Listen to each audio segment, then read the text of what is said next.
What is the purpose of life? What is the purpose of your life? Why are you here? Why do you exist at all? Why do you get up in the morning? Why do you have a life? Why are you on the earth? Is it simply to be born, to grow up, to work, to reproduce, to die? Or is there something else? In my estimation, there is something else, something far more important. In this session, I want to talk to you about my discoveries and my thoughts about what the true purpose of life is. The true purpose of life, in my estimation, is to find a mission. Some of the wisest men and women of this century and of previous centuries have looked at this whole idea of why a human being is put on this earth, and they've come to the conclusion that we are put on this earth to fulfill our potential by finding our true mission in life. When people say, how are things going? You say, wonderful. You say, how's life? You say, terrific. You say, how's your relationships? Couldn't be better. How is your health? How are you feeling? I feel great. In other words, don't talk about negative things, because when you talk about negative things, you actually increase them and you draw more of them into your life. Look at the people that you know who have problems. You notice the people that you know who have problems all the time, never seem to solve their problems? Are people who talk about their problems all the time? To him that hath shall more be given, from him who hath not even that which he has shall be taken away. Now, this is another critical point with regard to relationships.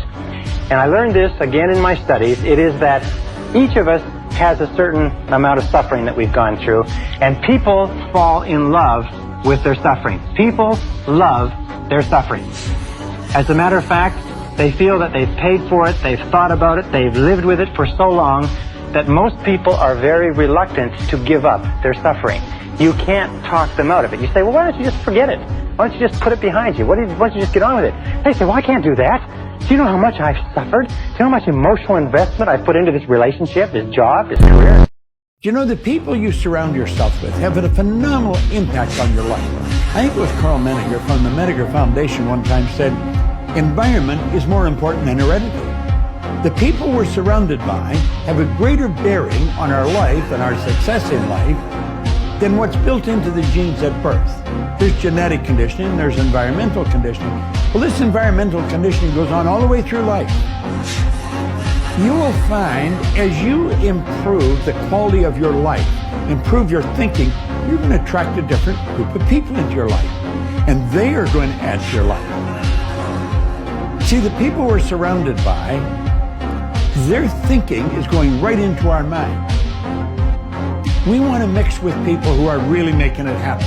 Take a look at your 5 people that you're with most often and ask yourself, if I have children, would I want them to grow up be like that?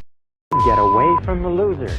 Get away from the no-hopers. Get away from the negative people, because these people will drag you down as surely as an anchor would drag you down if it was tied to your leg. If you spend time with losers, you will be a loser yourself.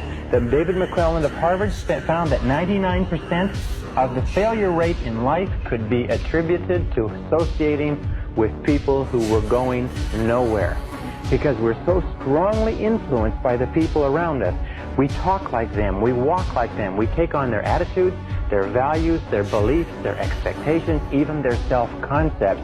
If we associate with negative people, critical people, cynical people, lazy people, people who waste their time, we will become exactly like them. Every one of us has the tendency to be like a chameleon. We take on the colorings and the behaviors of the people around us.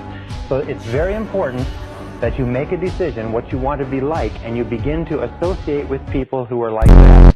Anything that you keep holding your mind on a continuing basis, you draw to you. That your dominant thoughts set up a force field of energy that draws into your life the people and circumstances that you need. I mention that because of this. Many people say, well, how will I get a better job or a better relationship? How will I find the information I need or get the education and so on? You don't have to worry about it. All you have to do is get it crystal clear in your mind, and you trigger into and get into the flow of these universal mental laws, and everything that you need will be brought to you exactly as you need it, exactly when you need it, and exactly in the form that you need it. Now, we're going to talk in this session, we talked about self-concept before. We said that your self-concept is that bundle of beliefs inside that determines everything that happens to you. Your self-concept is the sum total result of every single piece of information that you've ever taken in about yourself or your world, accepted as true. It becomes part of your self-concept, and your self-concept is the corresponding inner mechanism that determines what happens to you.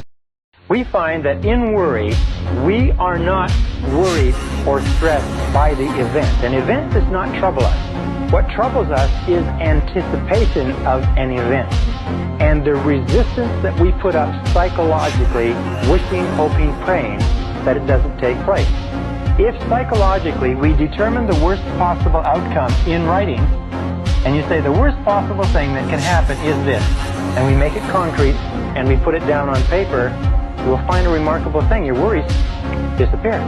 They just seem to evaporate as soon as we define the worst possible outcomes. The stress comes from not wanting to face what it could be. We talk about this later, but it's the psychological phenomenon of denial.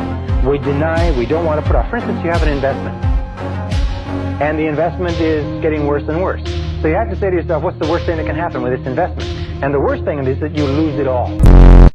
The biggest mistake that people make is they think that only what they want to counts. No, when you read a book, when you listen to an audio program, when you go to a course, when you go to bed early and get up early and you work, it all counts. But when you watch television, waste time, hang out, fool around, and so on, all of that counts as well. Everything that you're doing is either moving you toward the things that you want to accomplish in life, the person you want to be, the wealth you want to accumulate, or it's moving you away. The law of accumulation says that everything counts. The scariest thing in human life today is change. We know, however, that change is inevitable, that change is a part of progress, that there's no progress without change, that your life cannot even improve with change. We know that change is scary. And there's a natural tendency, what we call homeostasis, there's a natural tendency for people to resist change, to push it back, to avoid it, to dig in their heels, to get into that comfort zone. And as I've said before, the comfort zone is the greatest single enemy of human potential. Change is scary unless it is goal-directed. Unless it is goal-directed. And this is the key, is that we can overcome this persistent unconscious fear of change by one simple technique, is by taking control of it. It's very important that you make a decision what you want to be like, and you begin to associate with people who are like that. And especially get away from the losers. We take on the colorings and the behaviors of the people around us. Get away from the no-hopers. Get away from the negative people, because these people will drag you down as surely as an anchor would drag you down if it was tied to your leg. Sometimes it means that you have to say goodbye to family, say goodbye to friends, say goodbye to relatives, say goodbye to relationships. But if that is the fact, the sooner you do it, the better. It's almost like taking out a rotten tooth. The sooner you do it, the less pain you suffer. Many people come to me and say, well, I'm working for a negative boss. And I say this, if you're working for a negative boss, you'll never realize your potential working for that boss. You'll never be happy, and you'll never accomplish everything you're capable of accomplishing. They say, well, if I'm in a negative relationship, what do? I say, you have to ask yourself this question. Do you want to fulfill your potential as a human being or not? If you want to fulfill your potential as a human being, here's the facts. I'm not making the facts up. I'm just telling you, here's the facts. But if you associate with losers, you'll be a loser. Every single great achievement in life is the result of thousands of ordinary achievements, struggles, fallbacks, failures, minor disappointments. Every single big accomplishment is preceded by thousands of tiny little accomplishments. Every overnight success is preceded by years and years and years of working off Broadway. In other words, we see a person who is wealthy, got a beautiful home, beautiful car, financially independent, but we don't realize that there are years and years and years of hard work, struggle, and sacrifice that preceded it. We see the person, we see the end result, and we say, isn't that person lucky? Well, the fact of the matter is that there's no luck. There's just this long process of accumulation, and everything counts. Every single honest effort that you make toward becoming a better person accumulates like a snowball and has an effect. Every single time you do something that takes you away, that wastes your time, wastes your mind, wastes your thought, and so on, that has an effect too, and that accumulates. Talk to yourself positive. I can do it, I can do it, I can do it, I can do it.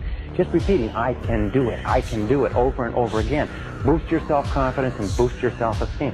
When you have nothing else to do, say, I like myself, I like myself, I like myself, I like myself.